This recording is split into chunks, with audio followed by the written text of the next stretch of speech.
Pessoal, então, para fechar esse segundo ciclo de palestra, vamos convidar ao palco os palestrantes desse bloco, junto comigo, Rafael, Cícero e Ricardo. Vamos lá responder algumas perguntas que apareceram aqui no WhatsApp.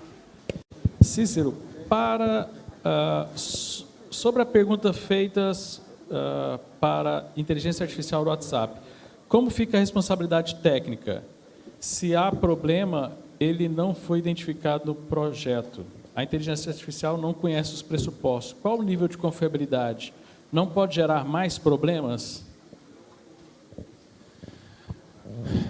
Isso é uma discussão muito boa em relação a toda a inteligência artificial, né? Ou seja, é o próprio exemplo do Waze que eu dei. Qual a responsabilidade? A gente no almoço até estava discutindo do carro autônomo. A gente prefere ter o número excessivo de acidentes e de mortes que a gente tem no trânsito ou confiar no carro autônomo? A questão da inteligência respondendo dúvidas técnicas, para mim, é a mesma coisa. Assim. São dúvidas que eu possa ter condições também e ter um discernimento da resposta estar correta ou não está. É um auxílio que eu consigo ter para me trazer um esclarecimento de uma dúvida que eu tenho, mas que eu não posso também botar a responsabilidade na inteligência. Ou seja, eu fiz algo errado tecnicamente e eu coloco, não, eu fiz a pergunta para a inteligência e ela me respondeu errado. Então, é uma discussão que vai vir cada vez mais à tona, assim como eu falei do Waze, se o Waze nos mandar para um lugar errado, assim como eu falei do carro autônomo, a questão da resposta do Caio ou de qualquer inteligência precisa ser discutida muito mais amplamente por causa disso. Né? Então, não seria só uma questão de falta de premissas, mas também tem uma discussão a mais por trás disso. Tem que ser envolve discussão ética, mas envolve melhoria também da inteligência, porque a inteligência é um banco de dados, assim. Então, a gente tem que ter uma curadoria maior, e a nossa preocupação dentro da Consultor é justamente isso, como a gente faz essa curadoria para as respostas serem cada vez mais qualificadas. Isso, perfeito. Vou fazer aqui agora para o Rafael uma pergunta que chegou para você, Rafael. Qual o item de orçamento mais difícil de viabilizar em construções menores pela proporção? Em proporção, qual seria o mais difícil do orçamento? O mais difícil é o que eu tirei da obra. É a garagem, são os pavimentos de garagem. Então, todos os projetos que eu fiz até agora, que são em terrenos pequenos, são projetos pequenos, em corporações pequenas, eu simplesmente eliminei a garagem, porque se torna inviável você construir um pavimento inteiro de garagem para atender aquela população. E aí eu acho que é uma questão de acertar a localização. Então, você não pode tirar a garagem como foi citado aqui, não adianta nada você falar para o cara, muito bonito, você vai viver sem carro, mas você vive a 50 quilômetros de distância do seu trabalho, não adianta nada. Né?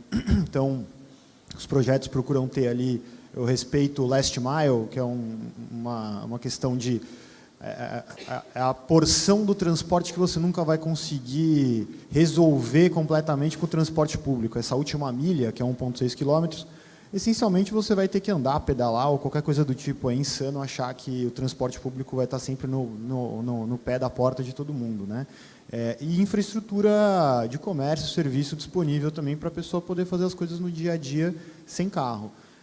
Do que eu coloco na obra, hoje os maiores custos acabam sendo custos aí de mão de obra, né? Acho que é a maior porção, e se a gente for pegar material, acaba sendo aço, alumínio, né? Esse outro pedaço que está bem caro. Mas eu diria que um item essencial aí é a garagem que eu tirei da conta. Isso. Mas em relação a uma grande obra, teria alguma coisa que fica muito diferente a questão de custos?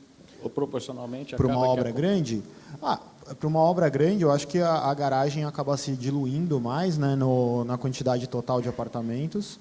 Então, acho que por isso que acaba fechando a conta. Você tem uma área maior, mais eficiência no projeto. Se você tenta encaixar 20 vagas de garagem em 400 metros de área, é uma coisa. Se você tentar fazer isso em 5.000 metros de terreno, você encaixa de uma maneira melhor. Né? Então, acho que tem um pouco a ver com essa questão da escala. Eu acho que a garagem é um principal ponto mesmo. Bacana. Eu quero fazer uma última pergunta para você, antes de passar aqui para o Ricardo, que é o seguinte. Você acha que esses projetos de pequenos empreendimentos, ele resolve a questão dos not in my backyard? Eu acho que ele poderia ser um middle ground legal para todo mundo, sabe? Uma maneira de você fazer o adensamento nessas regiões em que essa galera acaba sendo um pouco mais radical na discussão. Eu acho que a gente consegue trazer essa questão da oferta e da demanda. É óbvio que a gente não vai, talvez, resolver diretamente a questão de ter mais oferta de imóvel para uma pessoa que está totalmente na periferia, mas você vai trazendo, né? Então, o cara que está no anel de fora vai vir um pouquinho para dentro, e você vai trazendo, e aos poucos você vai trazendo o pessoal para dentro. Então, eu acho que pode ser uma solução super interessante. O problema hoje, eu acho que está no plano de discussão. Então, o campo de discussão hoje, assim como em vários campos da nossa sociedade, está radicalizado. Então, o NIMBY não quer sentar para discutir, ninguém quer sentar para discutir, o pessoal quer gritar e quer ter razão. E se a gente não sentar para discutir, para pactuar um jeito melhor de viver na cidade, a gente não vai ter uma cidade mais legal, cara. É praticamente impossível. Boa, boa. Ricardo, você deu uma risadinha quando ele estava respondendo? Você tem alguma coisa para falar desse ponto? Não, é porque eu concordando com ele, é exatamente isso. Acho que quando você esses processos de zoneamento excludente, né, que você cria normas e regras que excluem a população ou o mercado de ofertar mais unidades imobiliárias dentro de uma certa região, ele tem um efeito em cascata, né? Logicamente, não é a faxineira que vai comprar o imóvel lá de R$50 mil no Itaim, que eu estava citando. Se você aumentar o coeficiente, aumentar o adensamento ali, você vai baixar de 50 para 40, vai continuar sendo proibitivo para boa parte da população. Só que o cara de 40 consegue entrar ali, o cara de 30 vai pegar no próximo bairro, o cara de 20, etc. Tem um efeito cascata e essa conta vai sobrar lá no final do perímetro urbano, né? Então, muitas vezes essas discussões de NIMBY é a sigla que é Not in my backyard, né? Aquele cara que quando surge um novo empreendimento, ele fala, aqui não, eu sou contra, imagina, não pode adensar totalmente. Mas é um processo comum de resistência a qualquer empreendimento imobiliário.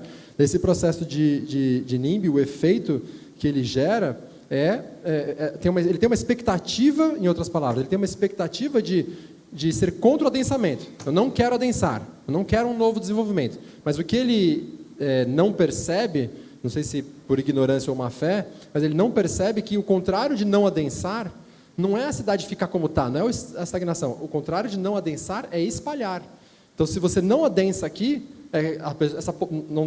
a população precisa de um lugar para morar. Então, se ela não estiver aqui, na área central, não tem no próximo círculo, onde ele vai cair? Ele vai cair lá na área, no perímetro urbano, ou ele vai pegar uma área como é o caso da represa, como é o caso dos morros do Rio de Janeiro, como é o caso das áreas embaixo de viaduto. São áreas que são proibidas de ter ocupação legal, em que a gente monopolizou, deu um monopólio para a grilagem, e aí a grilagem vai atender essa demanda e as pessoas vão morar ali em condição informal. Até, Ricardo, só para complementar. Pode. Hoje, na cidade de São Paulo, em São Paulo, você tem uma população no centro expandido menor do que a gente tinha na década de 70. Moram menos pessoas no centro expandido da cidade de São Paulo hoje do que na década de 70, justamente por conta desse processo de espraiamento, de exclusão das pessoas, que vão jogando as pessoas para fora. Em complemento a isso, isso é uma maluquice, tá, gente? Isso aí por si só deveria ser uma evidência de que o plano está totalmente errado, que a gente está fazendo alguma coisa errada.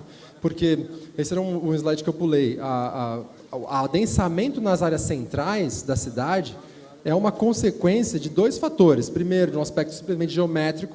Tem muito menos áreas disponíveis a 10 quilômetros do centro do que áreas a 30 quilômetros do centro, porque o círculo é muito maior, então tem muito mais. Se você quiser ter uma casa com terreno de baixa densidade, com border collie, piscina, não sei o quê, sempre só você andar um pouquinho mais que você chega numa área de baixa densidade da cidade, né? Então, você sempre vai ter esse terreno disponível. Aquela área, geometricamente, é uma área onde as pessoas querem se aglutinar. E o segundo fator é que na economia existe um fator de ganho de produtividade por estar mais próximo. Então, as empresas querem estar onde tem mais gente. As pessoas querem estar onde tem mais oportunidade de emprego. Isso faz as pessoas se clusterizarem e quererem se acumular. Então, é natural que o centro seja denso.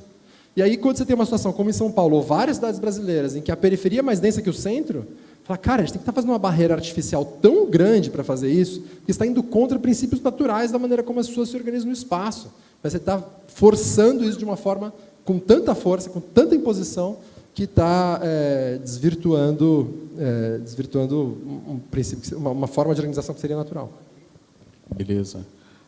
Cícero, a pergunta aqui, o Caio, é alimentada com qual banco de dados? Aí, seguindo um pouco, né? As informações são filtradas na internet, se sim, qual filtro, se existe alguém por trás, organizando esse banco de dados. Explica um pouquinho como é que o Caio funciona. Legal. A parte aberta dele, ele é um plugin do ChatGPT, ou seja, a OpenAI direta ali, crua direta, ou seja, respostas que a gente obteria dentro do ChatGPT é dentro do Caio.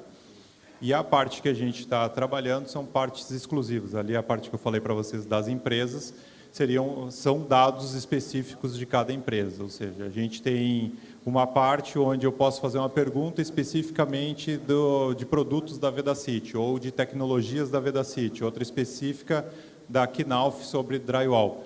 Então, a gente tem várias segmentações e a principal hoje, essa que eu passei para vocês do Caio, ele acaba respondendo exatamente como seria o banco de dados da OpenAI, que hoje para a gente, para todo mundo, infelizmente, a gente não sabe, né? da onde ele busca. Então, a gente não tem como buscar essa informação, mas a gente está trabalhando justamente para ter bancos de dados específicos de cada um, com uma curadoria específica, né? Perfeito. O nosso tempo está muito estourado, mas eu vou mandar a última pergunta, que é para mim. Olha só que legal. O senhor não acha que o Estado tem papel importante em mediar os interesses, muitas vezes conflitantes, dos diversos atores que disputam o espaço urbano, organizando o seu desenvolvimento? Se o mercado regulado fosse tão eficiente, não teríamos tido uma crise global em 2009. Eu não vou responder sobre a crise global 2009, porque tem bastante vídeo no YouTube meu, tem até uma palestra que eu gosto muito, que eu dei na USP, eu fui convidado lá para falar sobre ciclos econômicos. É só jogar Adriano Paranaíba, ciclos econômicos, USP, que vem uma explicação, uma palestra de horas lá, eu explicando por que a crise de 2009 não foi uma crise de desregulamentação, muito pelo contrário. A crise de 2009 foi um excesso de regulamentação e de centralização de informações a respeito dos títulos americanos. Então, esse é um ponto vencido. E eu concordo na pergunta. Você acha que o Estado deveria mediar interesses conflitantes? Sim, é esse o papel do Estado, mediar interesses conflitantes e não ficar criando conflitos com a população, porque a regulação é extremamente complexa, né? Eu lembro, quando eu estava no Ministério da Economia, quando a gente trabalhava a regulamentação do artigo 4º da Lei da Liberdade Econômica, que era a questão do abuso do poder regulatório, das agências reguladoras principalmente, e aqui entravam todos os tipos de agências nesse sentido, nós identificamos o seguinte problema: existem muitas regras, o legislador vai criando, a agência reguladora vai criando regra, vai criando uma sobreposição de camadas, que quando a gente fez o decreto 10.157, que é o que fala nós tínhamos que diminuir um pouco esse colchão regulatório. Nós tivemos um mês que houve 5.000 regulações extintas no Brasil. Nós conseguimos, em um mês, acabar com 5.000 regras. Cara, não fez nem cócegas, nem mexeu assim, ninguém sentiu falta, né? Então, assim, não é que a gente vai desregulamentar. Quando pergunta, Adriano, você é a favor da desregulamentação? Sim. Você é a favor da anarquia? Não. Eu sou a favor de uma desregulamentação porque a gente tem uma camada, um volume de sobreposições de regulamentações que faz com que o fiscal vá na sua obra e use o poder discricionário dele de usar a regra 172 de 79 e um outro fiscal vem lá e usa a regra 194 de 95. Que elas dão uma discricionariedade ali, porque o texto também da regra não está tão claro, aí vai na discricionariedade e aí todo mundo vai usando a regra. Uma vez eu fiz uma briga com uma agência reguladora, que eu falei o seguinte: olha, a agência reguladora, a Agência Nacional de Petróleo, eles estavam querendo criar uma regulação nova para movimentação de combustível em portos secos. Esse é um exemplo que ficou muito na minha mente, porque eu falei assim: olha, eu sou economista, eu trabalho com regulação há muito tempo e eu não entendi o texto. Aí ele falou para mim assim: olha, secretário, está lá na explicação, está lá na exposição de motivos a explicação. Aí eu falei assim: mas a exposição de motivos não vai ser publicada, o que vai ser publicado é essa regra que eu não entendi. Não podemos fazer nada, é isso daí. Então, assim, é esse o tipo de... quando o Ricardo fala que ele quer deixar a gente deprimido e tal, né? Porque, infelizmente, quando a gente entra no setor público, há uma tendência da gente querer ali atrás da nossa mesa, vamos resolver o problema do Brasil. E muitas vezes bem intencionado, não estamos aqui falando mal de ninguém no sentido de, os burocratas estão destruindo a cidade. Não, muitas pessoas querem o bem da cidade, mas não sabem que, infelizmente, ao criar cada regrinha, cada vírgulazinha vai aumentando mais ainda a dificuldade. Isso vai atrapalhando muito, né? E só para concluir a minha resposta, o melhor exemplo que eu gosto de dar de processo de desregulamentação e que funcionou muito foi o sistema de ferrovias americanas. Tem um episódio meu, no meu podcast, depois vocês podem ver, onde eu conto a história das ferrovias americanas, que elas foram estatais, deram errado, e aí eles resolveram abrir o mercado. Hoje você tem uma quantidade gigante de trilhos nos Estados Unidos e é um sistema autorregulado, ou seja, eles têm uma regulação privada. Eles montaram uma empresa para regular eles, para fazer essa mediação, que é o papel do Estado. Quando fala a importância do Estado, a importância do Estado é mediar conflitos. Se não há conflitos, por que uma exigência, uma série de regras que acabam, na verdade, criando novos conflitos? Tá, joia? Eu acho que é um pouco disso. A gente não está pregando aqui uma anarquia, mas sim, vamos parar um pouco de atrapalhar as pessoas, que é um pouco do que os Ricardos falaram para a gente aqui. Tá joia, pessoal? Claro, pode concluir. Só um ponto sobre isso, gente, só para uma reflexão final. A gente está lá em Brasília aprovando um projeto de desenvolvimento urbano. Há 15 anos. 15 anos em processo de aprovação. O que vocês acham que, assim, não devia nem ter discussão se tem que desregulamentar ou não?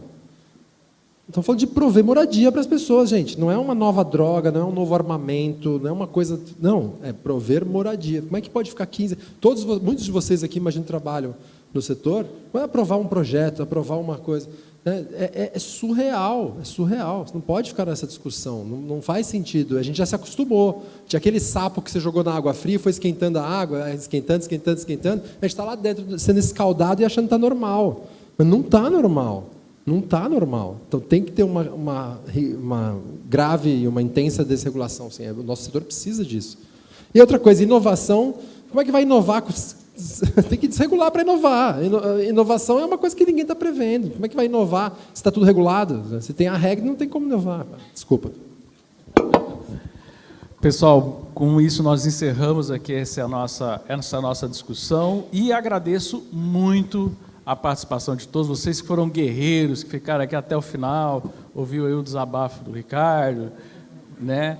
Mas agradeço muito a participação de todos, quero agradecer aos nossos patrocinadores Masters, o CREA Rio Grande do Sul, Massa Mundum, Gerdau, Móveis Primavera, aos patrocinadores Lajeadense Vidros, Dentman Engenharia e Impermeabilização e aos apoiadores Benter Cerâmica, Capspari, Esquadrias Scheid, Stack Sondagens e Fundações, Inspersul Engenharias e Impermeabilização, Chuco do Brasil, Tecmode, Tintas Killing e Torre Engenharia e Saneamento. Pessoal, fotos e vídeos do evento estarão em breve nas redes sociais do @Seminário Itcom e site do seminário. O certificado de participação do evento já pode ser baixado diretamente na plataforma Simpla. Muito obrigado e nos encontramos em 2024. Aproveitem a feira Construsul e um forte abraço a todos. Valeu, pessoal!